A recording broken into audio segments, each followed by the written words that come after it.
जी अस्सलाम वालेकुम तमाम मुझे सुनने वालों को अमन रिजवी का प्यार भरा सलाम। घर को आग लग गई घर के चिराग से, ये वाली मिसाल अगर बीजेपी के ऊपर मारी जाए या दी जाए तो इसमें कोई मुज़ायक़ा भी नहीं है। अगर आप लोग सोशल मीडिया पर हैं और आप यूट्यूब भी देखते हैं तो वहाँ पर एक कोहराम मचा हुआ है कि पेगासस करके एक ऐप कह लीजिए या कोई एक वायरस कह लीजिए या एक चोर कह लीजिए या एक मुखबिरी कह लीजिए, वो भारत में पकड़ी गई है और हर तरफ उसके चर्चा हो रहे हैं। ये पेगासस जो है इज़राइल का एक एजेंडा है। इज़राइल ने इसको बनाया और इज़राइल ने जो बनाया वो सरकारों के लिए बनाया कि कोई भी दूसरे मुल्क की सरकार पेगासस नाम का जो एक ये वायरस कह लीजिए या ऐप्स कह लीजिए या एक चोरी कह लीजिए, कोई भी डीलिंग करके उनसे ले सकता है। और कमाल की बात ये कि बहुत सारे लोग ऐसे सामने आ रहे हैं जिनकी मुखबिरी हुई, जिनकी व्हाट्सअप की मुखबिरी हुई, व्हाट्सअप के SMS, व्हाट्सअप की कॉल रिकॉर्ड होनी शुरू हुई और उनको पता भी नहीं चला। इसमें बहुत सारे पत्रकार हैं, बहुत सारे बीजेपी के नेता हैं, बहुत सारे अपोजिशन के नेता हैं, राहुल गांधी हैं और बहुत सारे जज हैं, मतलब लामहदूद इसमें नाम है। और कमाल की बात है इसमें मोदी जी की बुलबुल भी शामिल है, मोदी जी की दूसरी बुलबुल।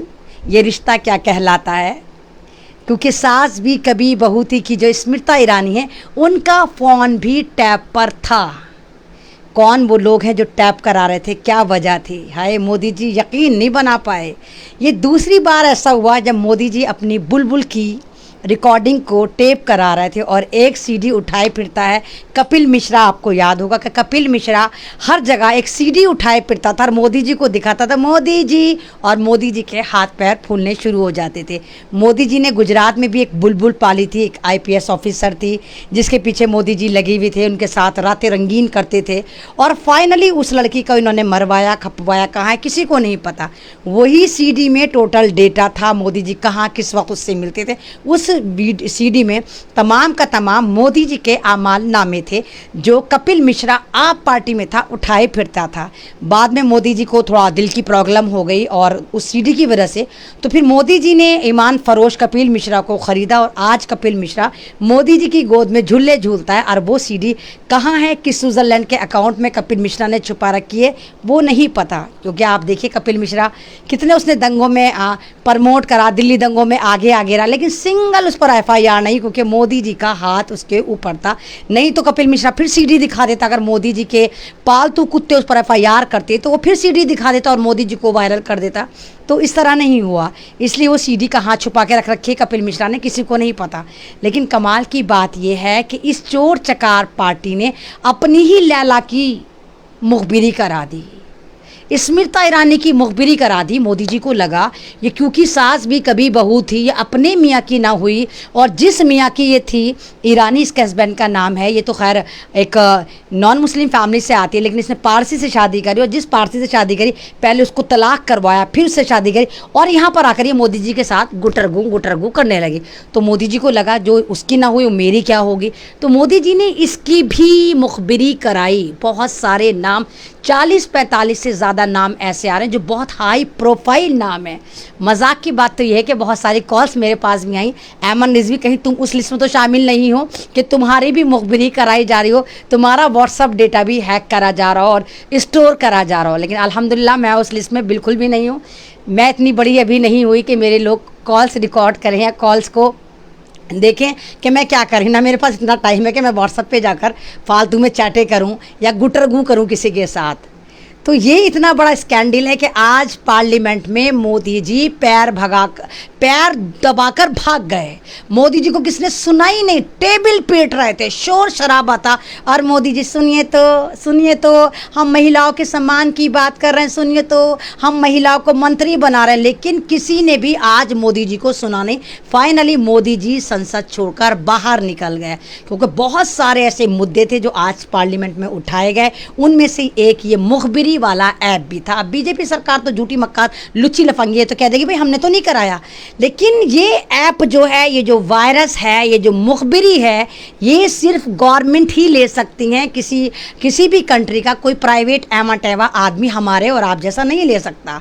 तो यानी इजराइल ने किसको बेचा होगा? बीजेपी सरकार को बेचा होगा। और बीजेपी सरकार का ही फायदा है कि ये वकीलों की मुखबिरी कराए, ये जजों की मुखबिरी कराए, ये बड़े बड़े पत्रकारों की मुखबिरी कराए, ये राहुल गांधी की मुखबिरी कराए, और ये अपनी धन्नो, अपनी बुलबुल स्मृति ईरानी की मुखबिरी कराइए। आप और हम जैसे की थोड़ी कराएगी ना, आप और हम जैसे इस ऐप को खरीद सकते हैं। तो यहाँ पर बीजेपी सरकार ज़बरदस्त तरीके से ट्रोल हो रही है कि कौन है वो लोग जिन्होंने करवाई और क्यों करवाई।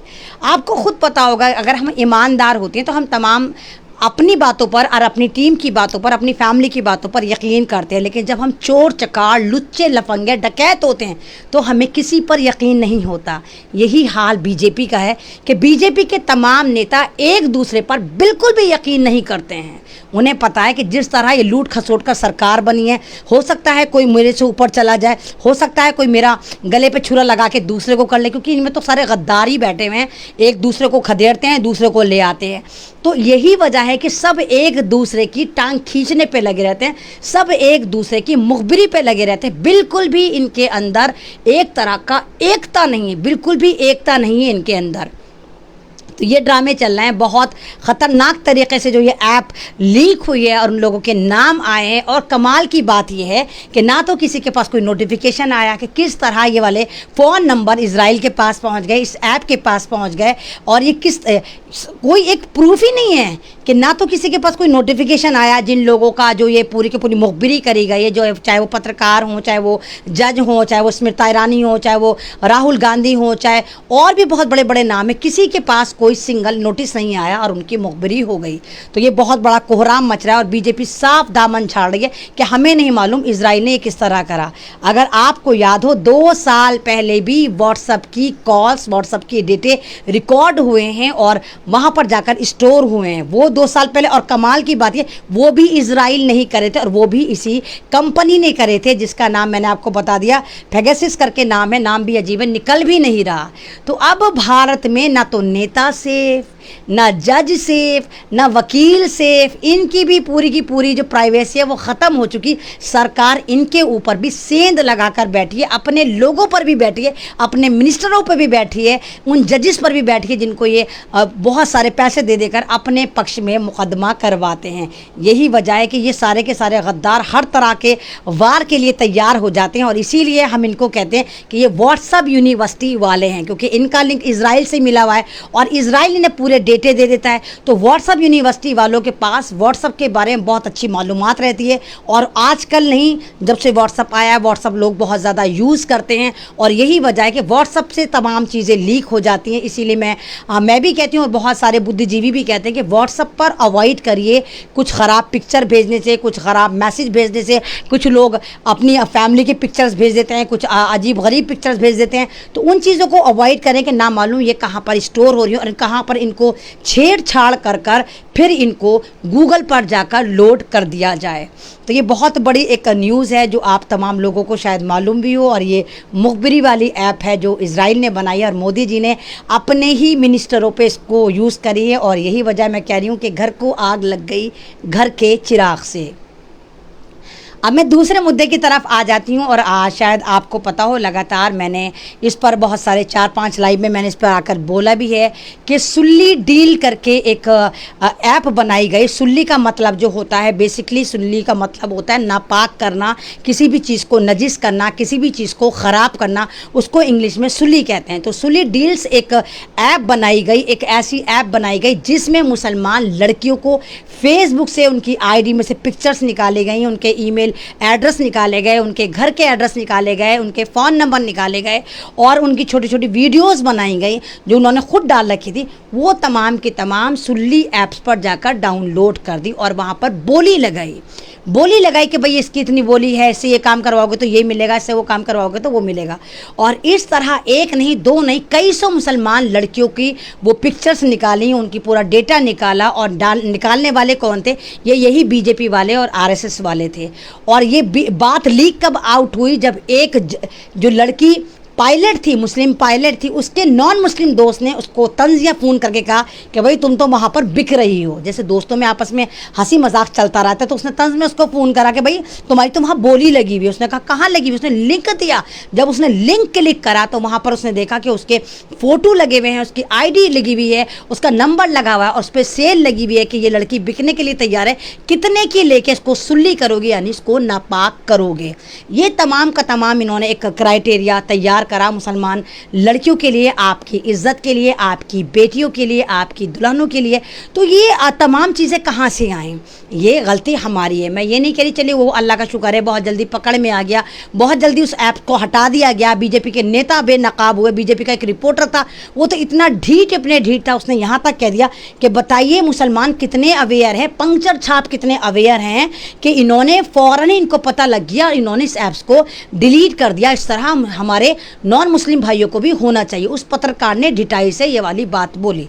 अब मैं आप लोगों से बोलती हूँ, बेशक हमारे लिए सोशल मीडिया जो है वो एक अच्छा प्लेटफॉर्म है, लेकिन किसी भी चीज़ की अच्छाइयाँ अगर होती हैं तो उसकी बुराइयाँ भी होती हैं। बहुत ज़्यादा अगर ये हमारे लिए यूज़फुल है तो बहुत ज़्यादा ये हमारे लिए हार्मफुल भी है, बहुत ज़्यादा हार्मफुल है। और आजकल का ट्रेंड बन रहा है कि हमारे समाज की जो बच्चियां हैं, छोटी छोटी बच्चियां हैं, 5-6 साल से लेके 10 साल, 14 साल, 15 साल, 20 साल, 25 साल तक, मतलब छोटी सी बच्चियों से लेकर यंगस्टर तक आजकल जो है वो टिकटॉक पर अपने एक तरह से मुजरे ही कर रही हैं। बड़े खुश होते हैं माँ बाप, है हमारी बेटी टिकटॉक पर है, वहाँ पर वो डांस कर रही हैं। बेशक वो घरों में करती हैं, लेकिन टिकटॉक पर ऐप्स बना रखी है, अपना अकाउंट बना रखा है, लाइक्स पे बना रखा है, मोजो पे बना रखा है, वहाँ बनाकर वो डांस करती हैं, अपनी वीडियो दिखाती हैं, अदाएँ दिखाती हैं, कोई नेल्स दिखाता है, कोई अजीब अजीब तरीके से अपने होठों को करता है, कोई मेकअप करते हुए दिखा रहा है, कोई वीडियो बना रहा है, कुछ कर रहा है। और इस चीज़ को आप तमाम के तमाम आपकी बिना मर्जी से वो लड़कियां जो हैं वो इसको डाउनलोड कर देती है। वो कहाँ से कहाँ जाती है आपको नहीं पता, तो वहीं से ख़राबी शुरू होती है। और ये अल्लाह ताला भी कहता है कि जब दज्जाली फितना जब ही आएगा, जब औरतें दज्जाल को पूजना शुरू कर देंगी, दज्जाल के पीछे चलना शुरू कर देंगी। और आज वो दौर आ चुका है, हमारे घरों में खराबियां आनी शुरू हो गई हैं। हमारी बेटियां जो मोबाइल यूज़ करती हैं, क्या हम जब अपने बच्चों को मोबाइल देते हैं हम देखते हैं, क्या हम उस पर चेकिंग रखते हैं कि वो मोबाइल का यूज़ कर क्या रहा है? ये जो एज होती है 11 साल से लेके 12-13 से लेके 19 साल तक की जो एज होती है, ये बहुत ज़्यादा कॉम्प्लिकेटेड एज होती है, लड़कियों के लिए भी और लड़कों के लिए भी। उस वक्त इंसान शेप ले रहा होता है, हमारी जो बॉडी है वो शेप ले रही होती है, हमारी बॉडी में ख्वाहिशात जो होती है वो डेवलप हो रही होती है, हमारे हार्मोन्स जो है वो चेंज हो रहे होते हैं, हम लड़कपन से हम जवानी में एंट्री कर रहे होते हैं। तो हमारी ख्वाहिशात जो होती हैं वो हमें शैतान भी भड़काता है। और हमारी जब बॉडी चेंज हो रही होती है तो अजीब अजीब तरीके से हमारे अंदर चेंज आना शुरू हो जाता है। तो वहाँ पर अगर हम अपने बच्चों पर 101% चेक इन रखेंगे, उनके दोस्त बन जाएंगे, उनको देखेंगे वो कर क्या रहे हैं, उनसे हंसी मजाक करेंगे, उनको कंपनी देंगे, तो हमें पता रहेगा कि हमारे बच्चे कर क्या रहे हैं, किस दिशा में जा रहे हैं। तो वहाँ पर हम अपने समाज को सुधार भी सकते हैं, अपनी बच्चियों को सुधार सकते हैं, अपनी बच्चियों के साथ अच्छा कोऑर्डिनेट कर सकते हैं, अपने बच्चों के साथ अच्छा कोऑर्डिनेट कर सकते हैं। वहीं पर ख़राबी होना शुरू हो जाती है कि हम कहते हैं हम तो एडवांस हैं, हमें तो अपने बच्चों पर पूरा यकीन है, और बच्चों को मोबाइल उठाकर दे देते हैं ये देखे बगैर कि हमारा बच्चा मोबाइल में कर क्या रहा है, हमारी बेटी मोबाइल पे कर क्या रही है, वो कहाँ पर है, इंस्टा पर है, वो ट्विटर पे है, वो फेसबुक पर है, और पता नहीं अल्लम गलम सलम कौन कौन सी ऐप पर है। तो ये बचपना होता है, बच्चों को नहीं मालूम होता कि दुनिया में कितनी ख़राबी होती है। बच्चों को जो बेटियों को अपने घर के अंदर जो रहती है उनको वही माहौल लगता है कि जैसे उनके भाई शरीफ हैं, जैसे उनके अब्बा जान शरीफ हैं, उनके डैडी शरीफ हैं, उनके पिताजी शरीफ हैं, तो सारी दुनिया के फादर, सारी दुनिया के भाई भी ऐसे ही रहे होंगे। लेकिन ऐसा बिल्कुल भी नहीं होता। आपकी इन बेटियों की थोड़ी सी नादानी, और आपकी सबसे ज़्यादा नादानी या गफलत, आपकी गफलत की वजह से ये समाज जो है पता नहीं अजीब दिशा में जा रहा है। हर तीसरे घर में या हर दूसरे घर में टिकटॉक पर लड़कियां नाचती हुई नज़र आ रही हैं। और बड़े अफसोस की बात ये होती है, कोई टॉर्न जीन्स पहनना है, कोई कम कपड़े पहनना है, क्योंकि वो तो सोचती है हम घर में से वीडियो बना रहे हैं, हम कौन सा सड़क पर नंगे होकर जा रहे हैं, हम तो घर में से तो बना रहे हैं ना। तो घर में से कम कपड़े पहन लें, दुपट्टा गायब कर दें, फुल मेकअप कर लें, थोड़े कपड़े इधर उधर कर दें, क्या फ़र्क पड़ रहा है, उल्टे सीधे मटक लें, छटक लें। तो वो ये सोचती है कि हम तो घर में से कर रहे हैं, तो हमें तो कोई बंदिश होनी नहीं चाहिए, हमने कौन सा बाहर जाके करा ये काम, तो वहाँ पर वो सिर्फ गंदगी फैलनी शुरू हो जाती है। और फिर जो हमारी रूह की तस्कीन है, जो हमारे अंदर एक चीज़ है, जब हम ज़रा सा भी बेशर्मी की तरफ एंट्री कर देते हैं तो फिर वो हमारे अंदर टेंडेंसी बनती चली जाती, फिर वो हमें गलत काम नहीं लगता। जब हम एक दफ़ा कोई गलत काम करते हैं तो फिर गलत काम करते चले जाते हैं। तो फिर यही ख़राबी है, यही लड़कियाँ जो है वो सुल्ली डील्स पर गई हैं। इनमें बहुत सारी ऐसी लड़कियाँ भी गई हैं जिनकी गलती नहीं थी, जैसे वो पायलट गई और जिसके पास वो लिंक आ गया, जिसकी वजह से कार्रवाई हुई, दिल्ली पुलिस के 2-3 लोग सस्पेंड हुए, ये ऐप्स जो है वो डिलीट कर दी गई गूगल पे से। तो हमें चेक इन रखना चाहिए अपनी बेटियों के ऊपर, अपने बेटियों के ऊपर कि वो कर क्या रहे हैं, वो मोबाइल का क्या यूज़ कर रहे हैं। और लानत है हमारे ऊपर कि हमारी बेटियां टिकटॉक पर नाचेंगी, वो भी फ्री में नाचेंगी। क्या फ़ायदा होता है, टिकटॉक पर लड़की नाच रही है, हमारी बेटियां नाच रही हैं, हमारी मासूम मासूम बच्चियां नाच रही हैं, 2-2 साल की, 3-3 साल की, नचा कर माँ बाप सोच रहे हैं हाय हमारी बच्ची इतना अच्छा डांस करती है, देखो ना कितने लाइक्स आ गए, हाय हमारी बच्ची इतना अच्छा डांस करती है, देखो कितने फॉलोवर बढ़ गए। तो वहाँ पर ये खराबी है। फिर हमारे में, हमारी बच्चियों में, और फिर ये जो बाजारू औरतें, इनमें क्या फ़र्क रह गया? कम से कम वो हमसे ज़्यादा इज्जतदार हैं भाई, हमसे ज़्यादा इज्जतदार वो हैं, वो नीडी हैं, वो ज़रूरतमंद हैं, वो पैसे के लिए करती हैं। वो अगर नाच रही हैं, नंगपन मचा रही हैं, वो पैसे के लिए करती हैं, अपना घर गृहस्थी बसा रही हैं। हमारी बेटियां किस खुशी में कर रही हैं? क्या मिलता है सिवाय बदनामी के? क्या मिलता है सिवाय जहन्नुम की तरफ रास्ता जाता है। तो ये आप तमाम लोगों को सोचना चाहिए कि सुल्ली डील्स हमारे मुंह पर, हमारे मुस्लिम समाज के मुंह पर जन्नाटीदार तमाचा है कि हमारी गफलत ने हमारी बेटियों को सुल्ली डील पर जाकर, सुल्ली डील कोठे पर जाकर बिठा दिया। सुल्ली डील्स को आप ऐसे समझिए कि वो एक डिजिटल कोठा है जो हमारे लिए सजाया गया, जो हमारे लिए आरएसएस और बीजेपी वालों ने बनाया, जहां हमारी मासूम बच्चियों को जाकर सजा दिया, परोस दिया। हमें पता भी नहीं चला कि उन्होंने वहाँ पर हमारी सेल लगा दी, हमारी बच्चियों की सेल लगा दी। तो इन तमाम चीज़ों को दूर करने के लिए हमें अवेयर होना पड़ेगा। हम चाहे वो भाई की शक्ल में है, चाहे बाप की शक्ल में है, चाहे माँ की शक्ल में, चाहे बड़ी बहन की शक्ल में। मैं ये नहीं कहती कि आप अपने बच्चों को मार पीट करना शुरू करो, बिल्कुल भी नहीं करिए, क्योंकि कोई भी चीज़ का हल, किसी भी चीज़ का सुधार अगर हम लाते, वो मार पीट से, ज़ोर ज़बरदस्ती से नहीं आता। हम बहुत प्यार से, बहुत आराम से काउंसलिंग करेंगे उस बात की कि नहीं देखो ये चीज़ नुकसानदेह है, अल्लाह ताला इजाज़त नहीं देता, अगर ऐसा होगा तो देखो तुम्हारी क्या इज्जत होगी। आज इनको पसंद नहीं करते, जितनी ये डिजिटल तवाइफ हैं, कौन इनको पसंद करता है? तो बिल्कुल इन्हें प्यार से टैकल करना। हमें अपने बच्चों को, अपनी बेटियों को, अपने बेटों को फिर उनका दिमाग वहाँ से डाइवर्ट करना। एकदम से मोबाइल नहीं छीनना, एकदम से उन पर अजाब नहीं उतारना, एकदम से डोमिनेट होकर उनके लिए हिटलर नहीं बनना।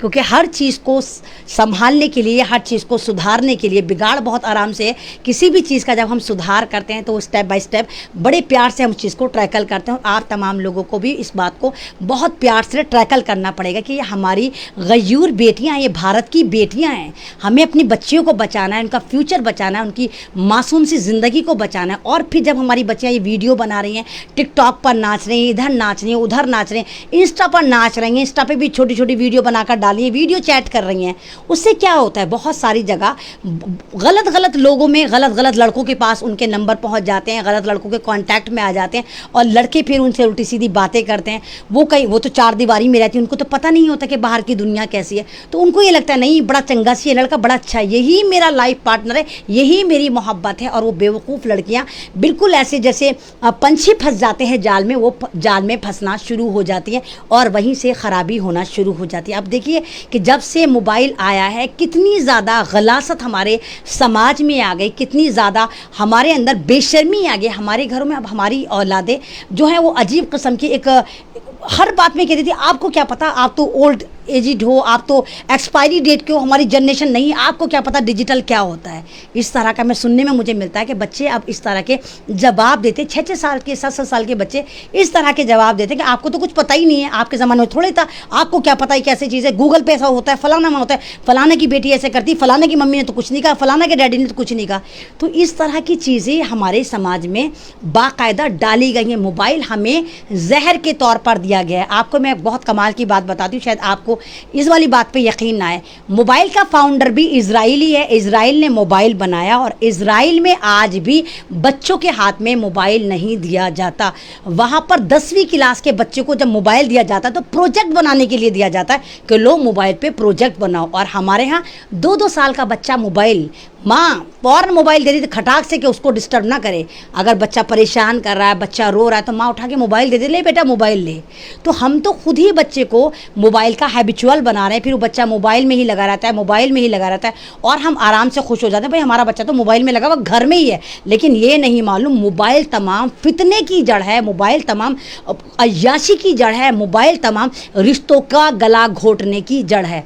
जब आप मोबाइल में लगे रहते हैं, आप 4 लोग आप कमरे में बैठे हुए हैं, चाहे उसमें आपका बेटा हो, चाहे आपकी बेटी हो, चाहे आपका भाई हो, आपकी मिसेस हो, आपकी वाल हो, चारों ने मोबाइल ले रखे हैं, एक ही कमरे में एक ही छत के नीचे बैठे हुए हैं, लेकिन सवाल नहीं है कि आप आपस में बात कर लें, अपने अपने मोबाइल में पता नहीं क्या कर रहे हैं। अम्मा अगर सीरियल देख रही हैं तो बेटी टिकटॉक पर लगी हुई है, अब्बा न्यूज़ देख रहे हैं तो भाई दोस्तों से चैट कर रहा है या गेम खेल रहा है। आप मतलब मेरी बात पे आप ये सोचिए, ऐसा होता है नहीं होता है? तो एक ही कमरे में बैठकर हम आपस में जुड़ाव महसूस नहीं कर रहे। इस मोबाइल ने हमें दूर कर दिया, हमारी फैमिली का जो एक सिस्टम था उस पर सेंध मारी है इस मोबाइल ने। यही वजह है कि इस कोरोना की आड़ में हमारी फैमिली को तोड़ने के लिए तमाम का तमाम जो डेटा है, तमाम की तमाम क्लासें मोबाइलों पे लाकर एक तरफ को रख दी ताकि आप बर्बाद हो जाएं, आपका बच्चा बर्बाद हो जाए। मोबाइल से कैसे पढ़ लेगा बच्चा? पढ़ ही नहीं सकता मोबाइल से। ये सिर्फ आपके बच्चे का फ्यूचर ख़राब करने के लिए ये सिस्टम लागू करा गया है। तमाम यूरोप में इंटरनेशनल स्कूल खुले हुए, लेकिन भारत में सब काम मोबाइल पर कर दिया कि मोबाइल पर बर्बाद हो जाएंगे, और मोबाइल पर जब आप क्लास करेंगे उसके अलावा आपके पास मोबाइल लेगा, आप उल्टी सीधी साइड पर भी आराम से चले जाएंगे। तो ये तमाम चीज़ें आपको सोचनी चाहिए, और आप तमाम वालिदैन जो स्कूलों से आपके बच्चे पढ़ते हैं, आपको वहाँ पर भी थोड़ी आवाज़ उठानी चाहिए कि बहुत सारे ऐसे टॉपर्स बच्चों के मेरे पास कॉल आ रही हैं कि अमन आंटी हमारे लिए आवाज़ उठाइए, हम फीस दे दे के हमारे पास कुछ नहीं बचा और हमारे स्कूल वालों ने हमारे नाम काट दिए। गोल्ड मेडलिस्ट बच्चे, आपको यकीन नहीं आएगा कि गोल्ड मेडलिस्ट बच्चों के नाम काट दिए स्कूल ने, जबकि क्लास जूम पे चल रही है, उसके बावजूद भी नाम काट दिए कि नहीं फीस जमा कराओ। अगर 8-8 हज़ार 9-9 हज़ार फीस होगी, उसके अलावा 15-15 हज़ार का मोबाइल देंगे माँ बाप, फिर 600-600 रुपये का रिचार्ज कराएंगे, और फिर स्कूलों की भी फीस 10-10 हज़ार रुपये देंगे। तो इस काम में भी आपको आगे आना चाहिए, वहाँ भी आप लोगों को अवेयर होना चाहिए कि आप एक ऐसी मुहिम चलाएं जहां पर स्कूल के बच्चों के लिए आप आवाज़ उठाएं, अपने बच्चों के लिए आप आवाज़ उठाएं कि हम क्यों इतनी फ़ीस दें। अगर हमारा बच्चा स्कूल में जाकर पढ़ रहा था तब भी हम 10,000 रुपये फ़ीस दे रहे थे, अब हमारा बच्चा घर में पढ़ रहा है, मोबाइल पे पढ़ रहा है, तब भी हम 10,000 रुपये फ़ीस दें। क्यों दें हम 10,000 रुपये फ़ीस? अगर हमारे बच्चे की 10 रुपये फ़ीस थी तो अब इस वक्त 3 रुपये या 2 रुपये होनी चाहिए। ये आप तमाम लोगों को कंपेन चलाना चाहिए। और मैंने, अगर आपको याद हो, मैं शुरू से कहती चली आ रही हूँ कि जो जूम पे क्लास चल रही है, जो स्कूल को बंद करा गया है, एक क्रीम बच्चों को छांट रहे हैं ताकि आपके जो बच्चे हैं, जितने बेचारे लोअर मिडिल क्लास हैं, वो 24 तक थक आर के अपने बच्चों को घर में बिठा लें, और एक एलीट क्लास के बच्चे सिर्फ स्कूलों में पढ़ें, वही एजुकेशन लें, फिर वही हुकूमत में शामिल हों, और आप तमाम लोग गुलाम बना दिए जाएं। आपके बच्चे सर उठाने लायक नहीं, आपके बच्चे डिप्रेशन में चले जाएं, और आपका फैमिली का जो सिस्टम है वो नस्तो नाबूद हो जाए, टूट जाए। जो बच्चा स्कूल जा रहा है, अच्छा सा स्कूल जा रहा है, गोल्ड मेडलिस्ट है और बहुत अच्छा पढ़ाई में है, दोस्त अहबाब हैं, उसको घर में लाके आप कैद कर देंगे, उसका मेंटली तौर पर खुद सोचे कि क्या होगा, वो अपसेट रहना शुरू हो जाएगा, वो आपसे बदतमीज़ी करेगा। बदतमीज़ी नहीं करेगा तो चुपचाप रहेगा, डिप्रेशन में चले जाएगा, घुट घुट के रोएगा, क्योंकि वहाँ उसके दोस्त थे, वहाँ उसकी पहचान थी, वहाँ उसको कॉल करी जाती थी कि ये टॉपर बच्चा है, हर जगह उसको सराहा जाता था। और अब उन बच्चों के नाम काटे जा रहे हैं क्योंकि उनके पास फीस नहीं है। और ये मैं लगातार कह रही हूँ कि बहुत सारे बच्चों के नाम कट चुके हैं, बहुत सारे बच्चों के आगे जाके नाम काटे जाएंगे, क्योंकि सन 2024 तक सवाल ही नहीं उठता कि एजुकेशन सिस्टम भारत का सही हो। ये प्री प्लान है, छटाई करने के लिए, ये डीपॉपुलेशन के लिए करा जा रहा है, ताकि आप एक तरफ हो जाए, गरीब एक तरफ हो जाए, मिडिल क्लास एक तरफ हो जाए, और जितने भी एलीट क्लास हैं वो एक तरफ हो जाए। और एजुकेशन में, सरकार में एलीट क्लास का योगदान है, आपका कोई योगदान ना है। बीमारी आपको मारेगी नंबर 1, सरकार आपको मारेगी नंबर 2, महंगाई भी आपको मारेगी नंबर 3, और पुलिस भी आपको मारेगी नंबर 4। तमाम तरह से आपको मारा जाएगा और ठीकरा फोड़ दिया जाएगा कि भाई चौथी लहर थी, ये 5वीं लहर थी, उसने मार दिया। आप खुद देखिए, पेट्रोल की रेट देखिए, 110 रुपये लीटर। कमाई आपकी है नहीं, पेट्रोल 110 रुपये लीटर हो गया। आप देखिए महंगाई कहाँ तक पहुँच गई, सरसों का तेल 210 रुपये लीटर हो गया। जब आपकी कमाई नहीं है तो कहाँ से लेकर आएंगे आप तेल? कुकिंग ऑयल 190 रुपये का हो चुका, कहाँ से लेकर आएंगे? चीनी 55 रुपये किलो हो चुकी, गैस का सिलेंडर 1000 का हो चुका। मतलब किन किन चीज़ों का मैं आपको बताऊँ तो ये टोटल आपको तोड़ने की तैयारी है इस सरकार द्वारा, क्योंकि आप लोग अभी तक गाफिल हैं, बोल नहीं रहे। सरकार आपकी व्हाट्सएप की मुखबिरी करा रही है, सरकार आपकी वैसे मुखबिरी करा रही है, सरकार आपको वैसे पुलिस वालों से मरवा रही है, तो हर तरफ से जब आप जुल्म का शिकार हो रहे हैं और जागने को तैयार नहीं, आपकी बेटियों की सुल्ली डील्स पर एग्जीबिशन लगाई जा रही है, वहाँ पर उनके कोठे सजाए जा रहे हैं, आपको कोई परवाह नहीं है। तो कब तक ऐसा चलेगा, ये वाली बात आपको सोचनी चाहिए। मैं लगातार हर बार आपको आके हर इशू पर मैं आपको अवेयर कराती हूँ और लगातार मैं आपसे ये भी कहती हूँ कि मैं कोई रिपोर्टर नहीं हूँ, मैं कोई नेता नहीं हूँ, मैं कोई अभिनेता नहीं हूँ। ये आप लोग हैं जिन्होंने मुझे इतनी इज्जत दी और आज ऐमन को ऐमन रिजवी बनाकर पूरी दुनिया में आपने फेमस करा। आज आप मुझे सुनते हैं, मेरी बातों पर ध्यान देते हैं, मेरे पे यकीन रखते हैं। आपको पता है कि हाँ ऐमन जो कहती है वो सच कहती है। ये आप लोगों का यकीन है जो मुझे मिला, ये मेरे खुदा की इनायत है। ये मेरे खुदा ने मुझे स्टैंड करा कि मुझे इतनी इज्जत दिला दी कि जो लोग लाखों खर्च करके भी मशहूर नहीं होते, करोड़ों खर्च करके भी मशहूर नहीं होते, वो ऐमन रिजवी 2 साल में हर घर में पहुँच गए और अल्लाह का शुक्र आज इंटरनेशनल सेलिब्रिटी आपने मुझे बनाया।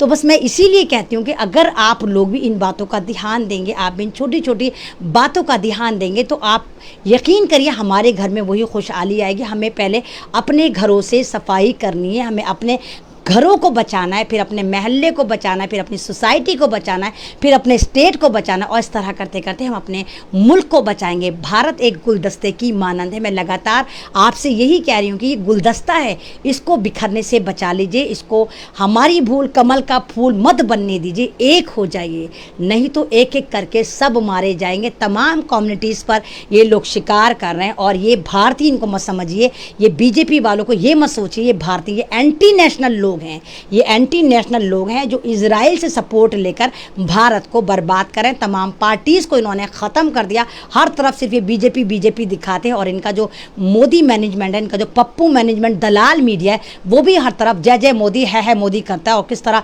इनके स्कैंडल पकड़ेगा कि मोदी नंबर 1 यूपी में वैक्सीनेशन में, इसमें। और आपको पता है कि यूपी में एक सबसे ज़्यादा बर्बरता करी गई, किस तरह वहाँ पर लोगों को, लाखों लोगों को मारा गया है कोरोना के नाम पर। ना ऑक्सीजन दी, ना दवा दी, ना बेड दिए, और जिन्होंने कंप्लेन करी, जिन्होंने ऑक्सीजन मांगा, किस तरह योगी सरकार ने, उस आतंकी सरकार ने किस तरह उनके मकान की कुर्की करी, उन लोगों को मरवाया पिटवाया। और उसके बावजूद इन्होंने मैनेजमेंट चला रखा है कि मोदी नंबर 1, योगी नंबर 1, उत्तर प्रदेश नंबर 1। तो ये टोटल का टोटल जो है ये डिजिटल पे काम करते हैं। और यही वजह है कि डिजिटल पे आपकी बेटियों के लिए इन्होंने कोठा सजाया था।